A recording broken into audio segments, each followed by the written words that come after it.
In this video, we are discussing about Macavity the Mystery Cat.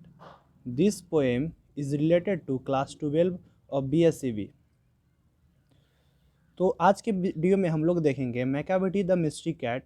एक कविता है, बहुत अच्छी है, जो कि लिखा गया है टी.एस. इलियट के द्वारा। तो सबसे पहले हम लोग जानते हैं टी.एस. इलियट के बारे में। टी.एस. इलियट जो थे, इनका पूरा नाम थॉमस स्ट्रेंज इलियट था। What is the full name of T.S.. Eliot? Thomas Stearns Eliot, जो कि जन्म लिए थे 1888 में। कब लिए थे? 1888 में। एंड डाइड हो गए थे, यानी मर गए थे 1965 में। Was born in Saint Louis, Missouri, USA, but eventually settled in England. यानी ये जो थे, जन्म लिए अमेरिका में, यूएसए में, United states of America, but ये सेटल्ड हो गए थे इंग्लैंड में। बहुत सारे ऐसे लोग होते हैं, जन्म लेते हैं दूसरे देश में, चले जाते हैं दूसरे देश में। खैर कोई बात नहीं, ऐसे ही होता है। जैसे आप लोग मान लीजिए शादी करेंगे लंदन वाली से, तो आप हैं भारतीय और चले जाएंगे लंदन में, तो वैसे ही राइटर को भी ऐसा कुछ हुआ होगा। चलते हैं आगे। A classicist in the literature, और साहित्य में वो क्लासिसिस्ट थे। And Anglo Catholic in religion, और धर्म में वह एंग्लो कैथोलिक थे। इसको याद रखेंगे, ऑब्जेक्टिव में ये सब क्वेश्चन आ सकते हैं। And a royalist in politics, और राजशाही थे अपने राजनीतिक जीवन में। जैसे हमारे बिहार में देखते हैं, चाय दुकान पे भी बड़ी बड़ी राजनीति हो जाती है, हम हीरो तो हम हीरो। उसी तरह he rose to become one of the greatest poets of the 20th century, और 20वीं शताब्दी के ये हीरो कवि थे, अपने आप में सबसे महान जैसे थे, बहुत अच्छे थे, काफ़ी नाम चला, काम ही वैसा करते थे। उसके बाद he also a distinguished critic, और आम से आलोचक थे। एंड ड्रामाटिस्ट, नाटककार थे, खूब नाटक करते थे। He was awarded the Nobel Prize for literature in 1948। और देखिए बच्चों, जिनको नोबेल प्राइज मिला, it means he is the very great person in his field. वो अपने फील्ड में बहुत ही आगे थे। और इसको याद रखेंगे, इंपॉर्टेंट लाइन, 1948 में इनको यानी अपने देश की आज़ादी से 1 साल बाद इनको नोबेल प्राइज़ दिया गया था। His best poems known poems are the Waste Land. Waste Land किसने लिखा? तो टी.एस. इलियट ने। यह क्वेश्चन बिहार बोर्ड के में आ चुका है आर्ट्स पेपर में।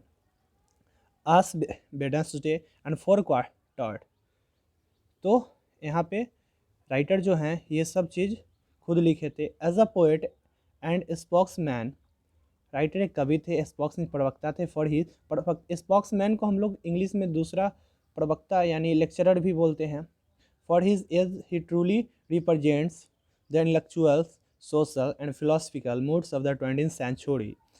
और अपने ज़माने में बुद्धिजीवी थे, सामाजिक आदमी थे, दार्शनिक थे, यानी 20वीं शताब्दी की ये सब थे। The present poem Macavity the mystery cat. आप लोग मैकाविटी द मिस्ट्री कैट को यानी अपने मज़े के लिए मैकाविटी भी पढ़ सकते हैं।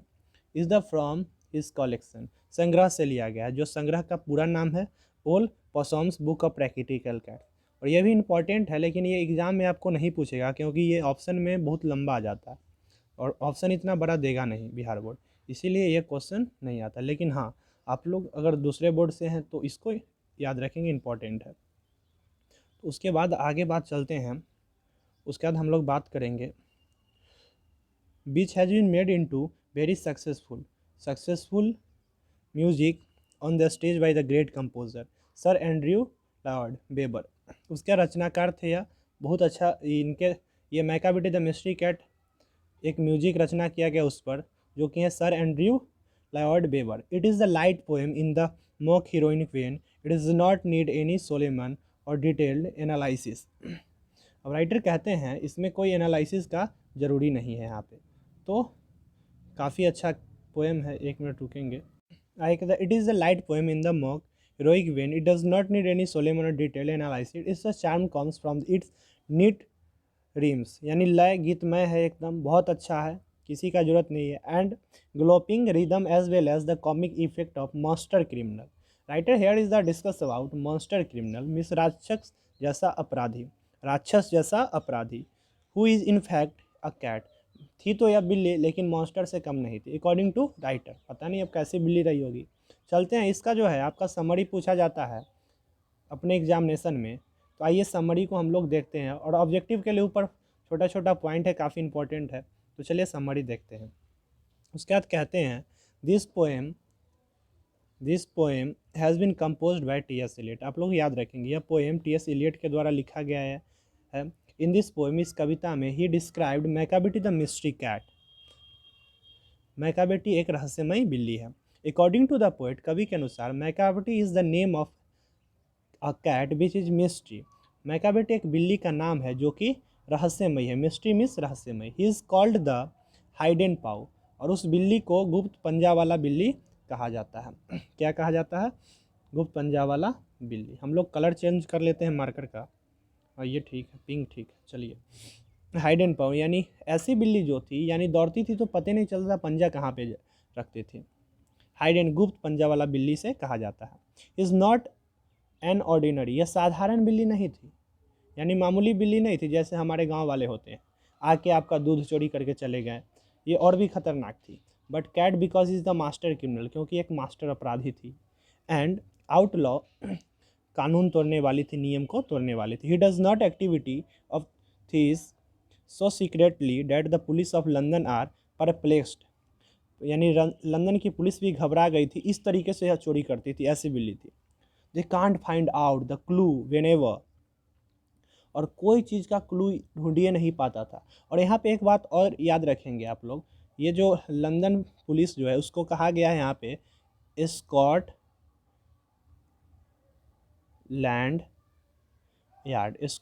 यार्ड के नाम से यह लंदन पुलिस जानी जाती थी। स्कॉटलैंड यार्ड के नाम से इसमें लंदन पुलिस जानी जाती है। तो आप लोग याद रखेंगे, पुलिस का डिस्कशन आएगा तो।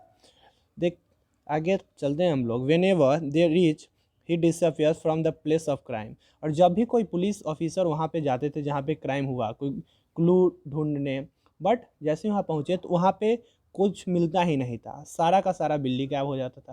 क्राइम प्लेस से बिल्ली एक भी सबूत नहीं छोड़ती थी। सच में this is the master criminal, मानना पड़ेगा भाई। उसके बाद ही can jump and remain in air for some times like fakirs, और फ़कीर कहा गया उड़ने वाले कुछ चीज़ को। एक ऐसी बिल्ली थी जो उड़ती थी हवा में, लगता था कि कोई उड़ रहा है, हवा में, कुछ देर के लिए हवा में रहती थी, यानी ऐसा राइटर को माना गया। आगे चलते हैं। उसके बाद राइटर कहते हैं from the crime he jump and remain air for some time likes fakir, he is full of wonders, आश्चर्यों से भरा बिल्ली था। He is tall and thin, और याद रखेंगे टॉल एंड थिन को, it is very important in objective.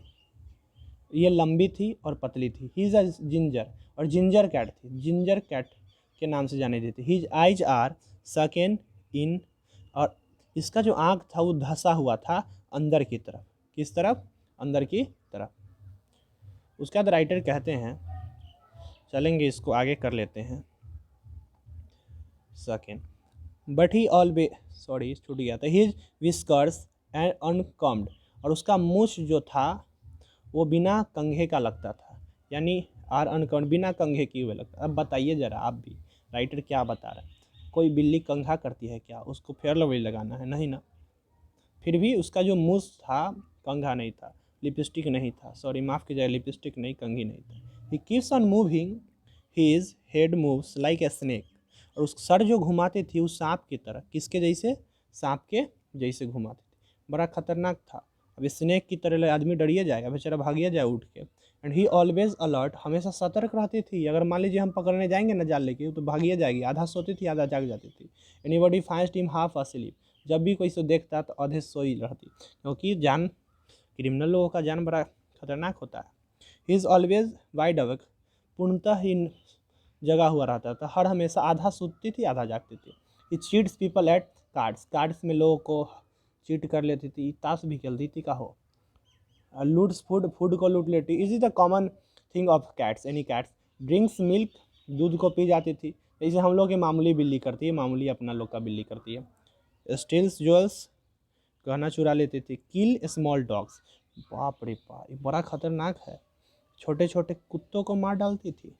Breaks the glass and the frame, removes the important papers from the office.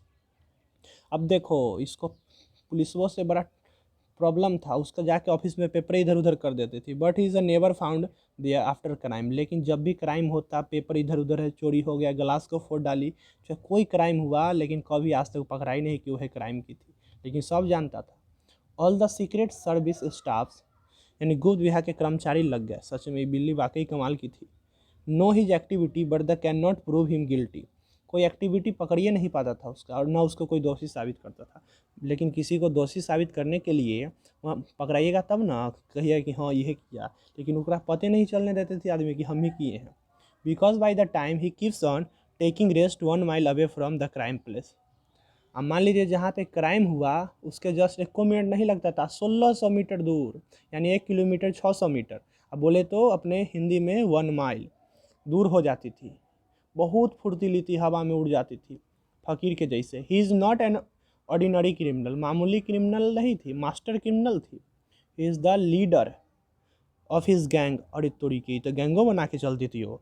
Notorious cat, notorious cats कुख्यात बिल्ली थी, like मंजोजरी and ग्रिडल bond. और इसके 2 सहेलियाँ आई थी, 2 सहेली, जिसका नाम था Mungojerrie and Griddlebone, are nothing but his agent, nothing but hit agent थे वो लोग।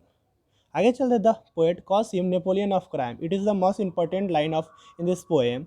Here the writer called Napoleon of crime is also known as Macavity. Macavity is our language Macavity. He is very clever, active, बड़ा चालाक होती थी, active और फुर्तीली, and he guided and controls the activities of एक minute of other cats. जितना बिल्ली होता था वहाँ का, सब पर ही बिल्ली अपना कंट्रोल किया करते थे। तो यही था आप लोग का मैकाविटी द मिस्ट्री कैट। आप, आई होप आप लोग को अच्छे से समझ में आया होगा, और चैनल पे नए हैं तो सब्सक्राइब कर दे, वीडियो अच्छा लगा तो लाइक कर दे, आगे आपकी मर्जी, लाल बटन को फोड़ डाले जैसे भी हो। ठीक है, धन्यवाद, मिलते हैं अगले वीडियो में।